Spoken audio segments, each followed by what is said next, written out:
beloved Boss Mike Cervera.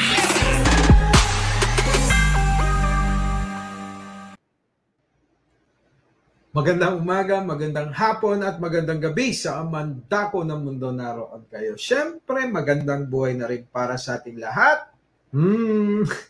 Parang no? Parang ano ba yan? Ano ba nangyayari sa Pilipinas? Minsan malulungkot ka na lang no? Yung dating iniidolo, ngayon galit na nila. Yung dating pinagtatanggol nila, ngayon sinisiraan na nila.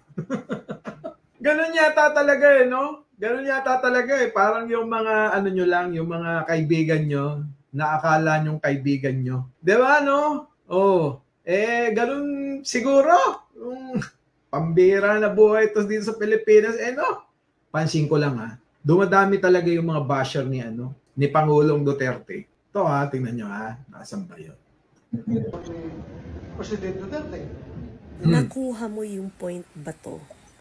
Bakit walang nangyari nung panahon ni Duterte? Because that's what Duterte wanted, to put her in jail, to shut her up.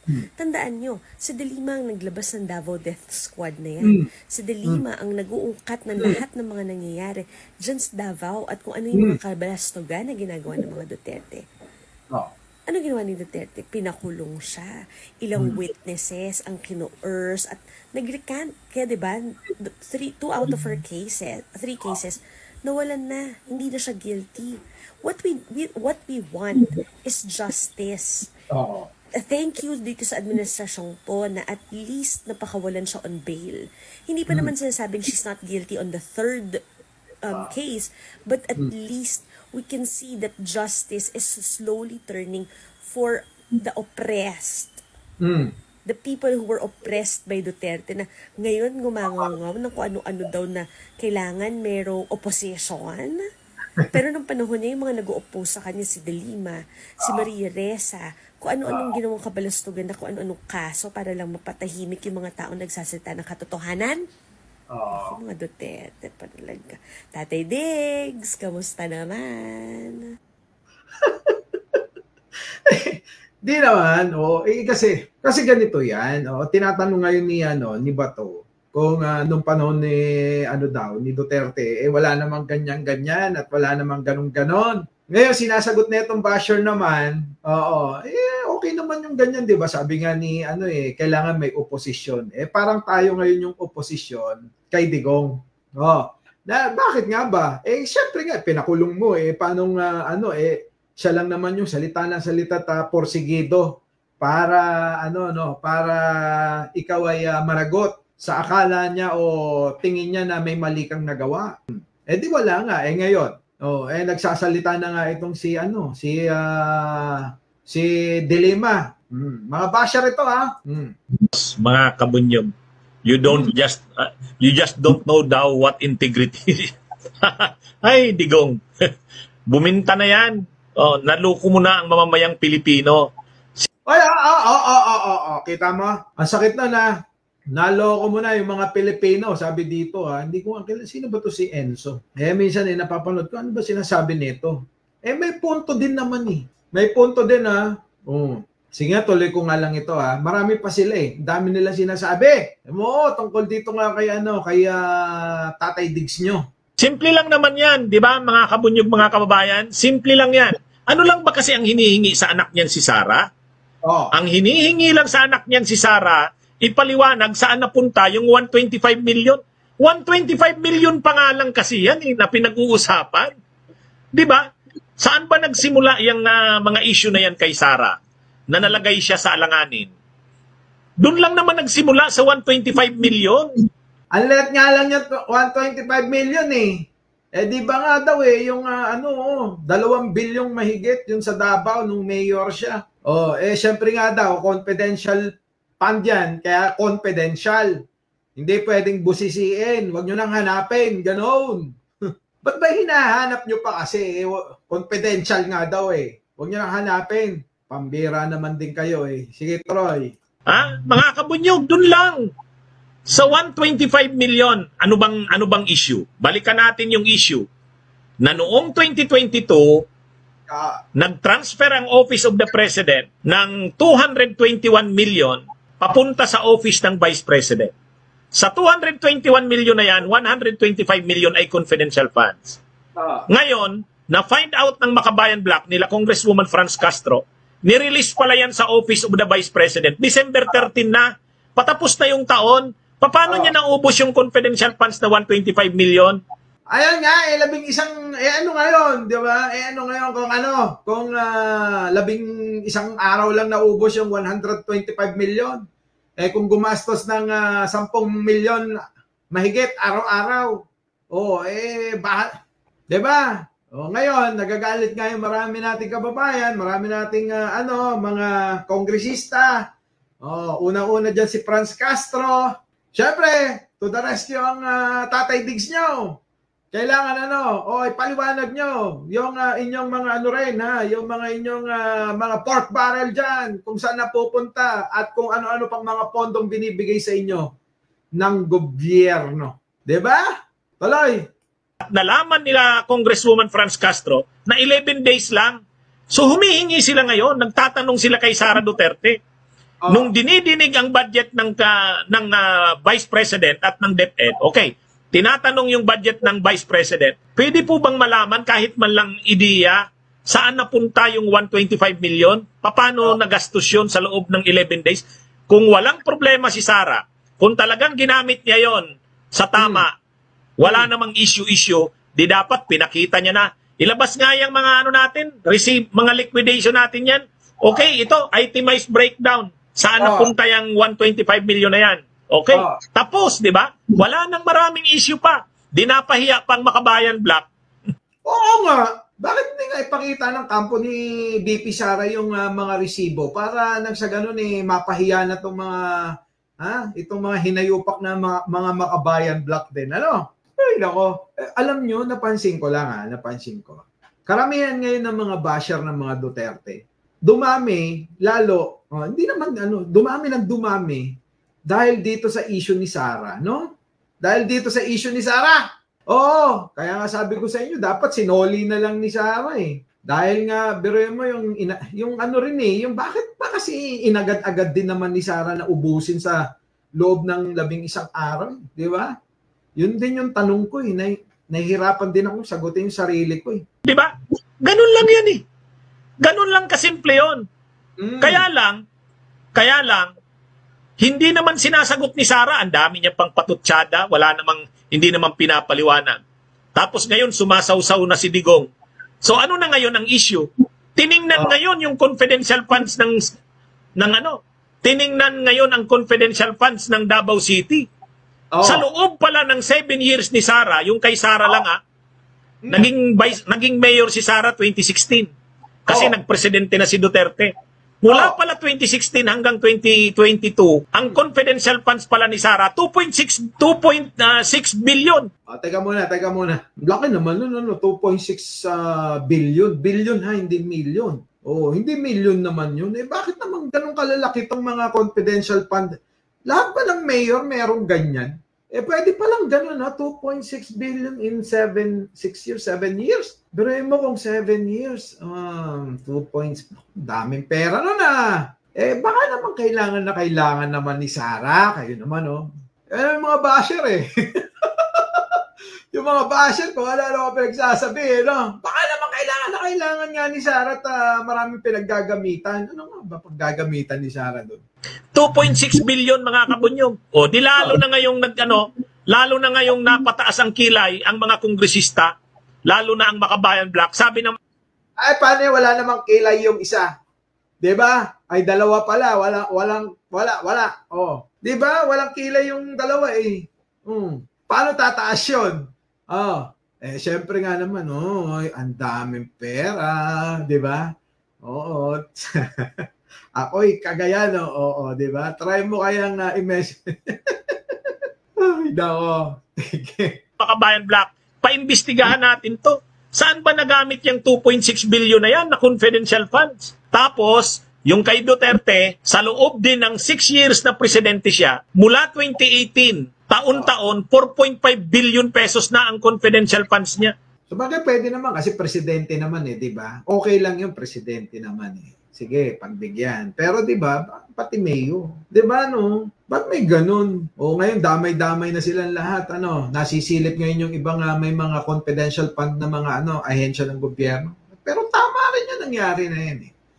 Kung minsan para magastos sa iba, 'yung mga pondong nilalagak diyan, hindi 'yung sa ilang bulsa lang napupunta. 'Di ba no? Ngayon naman tahimik naman 'yung mga makakaliwang grupo. Meron ngayong mga nagrarally, alam nyo, ang nirarally ngayon, yung away ng Israel at ng Hamas. At ng Palestine. Yun. Ano kaya kinalaman natin doon? Ba't kayo Ito mga Pilipino, ang hilig makisaw-saw no? Hayaan nyo nga sila. Problema nila yun eh. Kapag humingi ng tulong, pero kapag nakikialam na naman kayo eh. Ngawa kayo ng kalsada, imbis na walang traffic eh. Diba? Ngayon, mga kabunyog, ang sinasabi ni Duterte, ginamit daw yan sa national security. Sos, maniwala tayo. Ang laki-laking budget ng 4.5 billion taon-taon. Oo nga! Oo nga. Ayan, maybe it will be used to confidential election fund. Oo nga. Pwede rin naman, Boss Toto. Pero alam mo, ang laki, no? Bakit ba kasi, kasi bilyon-bilyon kasing pinag-uusapan. Dito mo, isang taon. Taon-taon pala yun. Kay dating Pangulong Duterte. Sana kay BBM din yata, meron din. 10 billion yata yun. Pero hindi ko alam kung isang taon lang yun. Bakit kasi hindi nila sagutin? Bakit hindi ilabas ni Sara? Yun lang naman. Tapos ngayon, magdadrama na naman si Duterte na, wala kaming kinurakot, ginamit namin yan ginamit talaga yan sa tama, wala kaming pinagamitan yan na mali. Tingnan nyo. Lagi namang ganun ang sinasabi ng mga politiko no? Wala kaming kinurakot kahit maghanap kayo. Siyempre, tinago. Diba no? Sino ba naman ang umaming magnanakaw na sasabihin, magnanakaw ako? Ang problema, ang maganda nito sa mga politiko natin, parang legal na nagnanakaw sila. No? Parang legal ang pagnanakaw sa gobyerno no? Ng mga politiko, di ba? Ng mga politiko. Tapos, ano sabi? Ang bahay namin, balik na naman siya sa bahay niya. Balik na naman siya sa kain ng karinderya. Kain sa karinderya pala. Sorry. Oo nga naman. No? Alam niyo, itong mga politiko, ang dadrama din. No? Ang dadrama. Kayo ba naniniwala na ganyan-ganyan lang yan? Yanga-yanga lang yan? Ako hindi ako naniniwala dyan. Ito pa isa. Nasaan ba Ni Pinoy, pinamanahan si Duterte ng 1 trilyon. Ayan. Nung natapos daw, yung termino ng dilawan, may natirang 1 trilyon. Ito opinion ng mga basher ito Sige, pakinggan na nga muna natin to. Tapos ng termino ni Pinoy, pinamanahan si Duterte ng 1 trilyon. Pero pagkatapos ng termino ni Duterte, tignan nyo kung anong nangyari sa Pilipinas. Pinamanahan si BBM ng sandamakmak na utang. Anong mga utang ba ito? Tignan natin. Ayan maliwanag. Ako, ang dami, hindi ko mabasa. Ang liliit. Sa sobrang dami, hindi ko na mabasa. Sa daming pinamana ni lolo nyo, ni Tatay Diggs. Dito daw kay Pangulong Bongbong Marcos, ang dami. Ang daming utang. Ang daming siyempre, to the rescue yung mga dyan, alam nyo na, di ba? Ganun talaga. Sa mga dyan, mga kaibigan natin. Pagtanggol nyo nga ito. Tuloy. Ayan grabe ang utang na iniwan ni Duterte, talagang binao. Bakit ba ang pangit yung binabastos nyo si si Tatay Diggs nila Kung makatawag kayo ba't ngayon kayang-kaya nyo ng ganyan-ganyanin yan? Porke ba wala na sa posisyon? Bakit noon? Bakit hindi nyo ginaganyan? Diba? Tatakot kayo, no? Baka mamaya may kumatok sa pinto nyo, no? May dalang posas, no? Ngayon, naglalabasan kayo, tapos, ito, tanong mo to, ulitin ko. Anong mga utang ba ito? Tignan natin. Ayan, Grabe ang utang na iniwan ni Duterte, oh. Talagang binaon ng Pilipinas talaga, oh. Ito pa, presyo ng langis. Miyo, ang laki talaga ng pinagkaiba, oh. Iba ka normal lang yan dahil nga nagkaroon ng mga gera-gera. Ikaw naman, no? OA mo naman. Wala tayo sa tama. Tama. Yun sa tama lang. Normal lang yan na mataas talaga yung presyo ng mga gasolina nung panahon.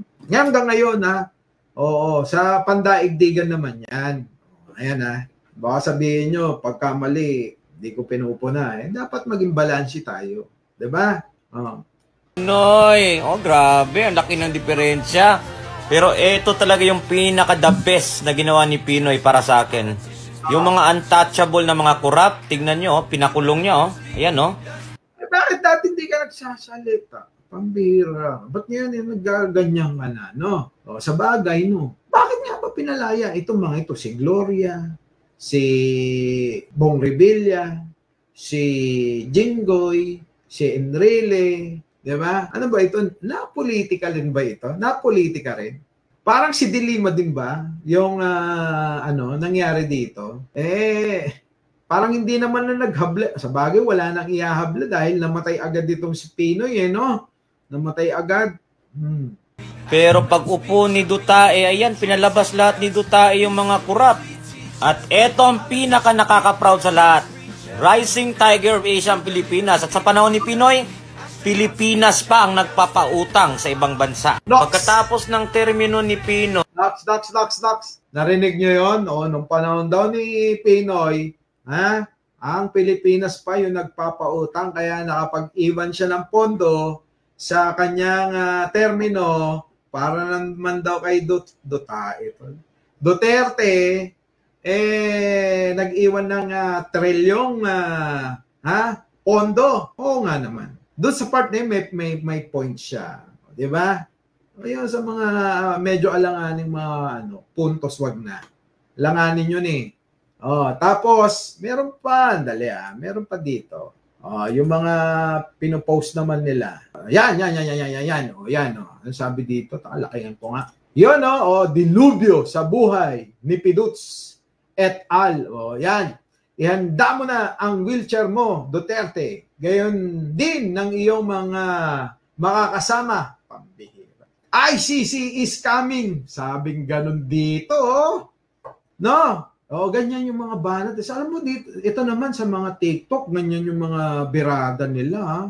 Di ko alam bakit ganito tong mga tapos, ito pa iba naman to. Yan yan. Alam nyo, sabi ni dito, ni Digong, alam nyo, pag ginawa ninyo yan, balik ako sa politika. Ito pa, ulit-ulit na lang ito. Mapilitan ako, either I run for senator or I will run for vice president. Maski matanda na ako. Di ba? Alam nyo naman yung lolo nyo walang katapusan yan. Di ba? Paano ka naman, ano sabi? Si Robin Padilla. Paano ka naman tatakbo? Nakasaklay ka na. Nakasaklay ka na. Siya pala ang gusto tumakbo. Sumasakay lang sa mga issue.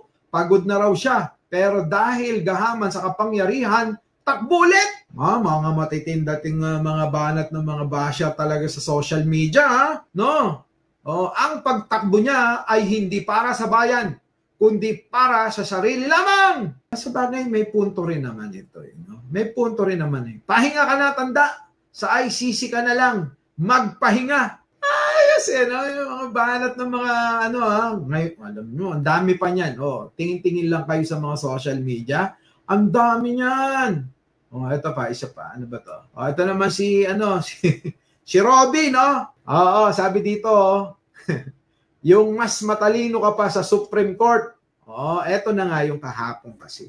Kahapon kasi ito dapat ano sabi dito?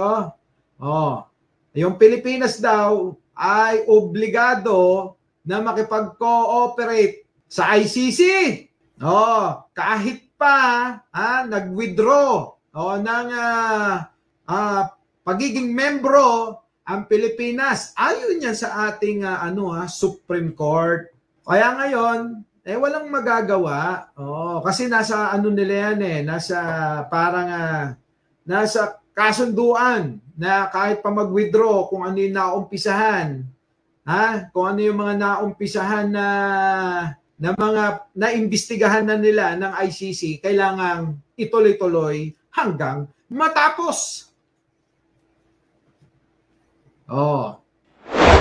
Muli, magandang umaga, magandang hapon, at magandang gabi sa amandako ng mundo. Naroon kayo. Siyempre, magandang buhay na rin at maraming salamat po sa inyong lahat.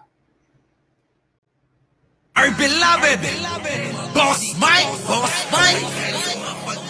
Cervera.